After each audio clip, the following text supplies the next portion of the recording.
Alright, welcome to another video guys, and in today's video there's some good news for you. Actually, the news is good for Ethereum miners, but if you are not currently mining Ethereum, you can now. So what's that good news for which I'm so excited? So the launch of Ethereum 2.0 has been delayed. Yes, and this news was confirmed by the creator of Ethereum himself, Vitalik Buterin. He himself said in a meeting that he and his team is having a hard time switching from POW to POS, that is from proof of work to proof of stake.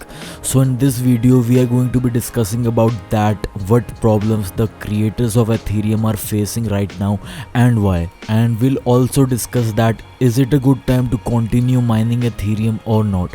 So stick to this video till the end to understand the whole scenario. And before starting the video, I highly request you to please give this video a thumbs up and please do subscribe to this channel, as most of the viewers of my channel are not subscribed. So without further ado, let's dive into the topic. So this is the article from which the news has been published. So this article states that there was a meeting held in Hong Kong which was named as Start Me Up HK 2021 Festival, and in that meeting or festival, Vitalik Buterin said that it is taking too long to transition from POW to POS. And you may ask, why does he say that? Well, he said that he's lacking the manpower to work with. The team he needs to write the code, build a network and do all the technical stuff is very small in numbers. He's not having any technical problems, but he's having a hard time completing those technical tasks on time, which means he's lacking team members or manpower. I believe the good developers that were working for Ethereum may have chosen other coins or networks to work with, like Polkadot and other coins, which simply shows that's why it's taking so long to complete this transition of POW to POS. You can read here. And if anyone watching this video is new to mining Ethereum or want to start mining Ethereum, you may not know that the news of Ethereum transitioning from proof of work to proof of stake has been running for around 6 years now, but they still haven't been able to complete that transition. You may be thinking why it's taking this long when the news has been running for 6 years now. Well, because the Ethereum blockchain network is not some high school network on which they can make changes quickly. Ethereum is one of the largest blockchain networks on this earth, and if anything goes wrong while making changes on the network, then the whole network can crash, and of course nobody wants that to happen. So they have to be cautious while doing their work, and being cautious makes us slow, and even slow when the team members are less in numbers. And with the workload of transitioning to POS, the developers also have to manage the daily problems on the blockchain network that people are facing, like high transaction fees, etc. So now, is this news good for miners or bad? Most of the people who are interested into mining only thinks of one thing, and that is, what will I do after Ethereum 2.0? Is there any other profitable coin to mine after Ethereum 2.0?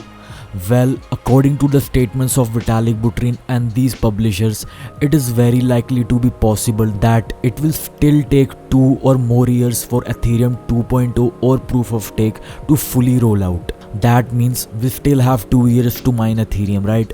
And if you were thinking of starting mining Ethereum, this is a good signal for you to get your hands dirty, as now you have more time to break even your ROI.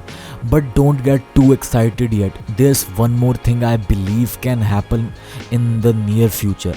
Now that we know that we have more time to mine Ethereum, and that's really good, right? Well, mining Ethereum is good, but what about when you go to cash out your Ethereum? Like, you probably know that when a company is announcing a protocol to be launched at a certain time but is constantly failing to accomplish that, what happens to their reputation and stock prices? Well, the prices go down, the market cap reduces, and all the bad stuff happens. So there's a possibility that the constant delaying of Ethereum 2.0 might affect the price of Ethereum. Like, imagine you are a potential company that wants to run their business on a blockchain network, but when you get to know that the network which you were thinking to opt for is having less developers and is not able to launch its planned protocols on time, then what would you do? In my opinion, you might choose another blockchain network, as there is no lack of blockchain network when we have Cardano, Polkadot, Cosmos, Binance Smart Chain, etc. BSC is also being used more and more by people because the transaction fees are very low and the network is also getting developed at a good pace. If you know, the price of BNB used to be in the $10, $20, $30 range, but this year it even touched almost $700 mark. Why? Because people are adopting BSC more and more daily. Large numbers of contracts are running on it and more developers are launching their coins on Binance, as the reputation of Binance is good. So what I'm trying to say is in no way a financial advice. I'm not saying that it is decided that the price of Ethereum will go down, but it is a possibility. It might pass its all-time high when ETH 2.0 launches, or even after EIP 1559. Who knows? It all depends on the market sentiment, and it is very hard to predict that accurately. So all the early miners know that Ethereum 2.0 is being delayed for so many years but still not launched. But this year is different from all the previous years, as Ethereum has gained so much exposure in 2021. So this might affect it in one way or another.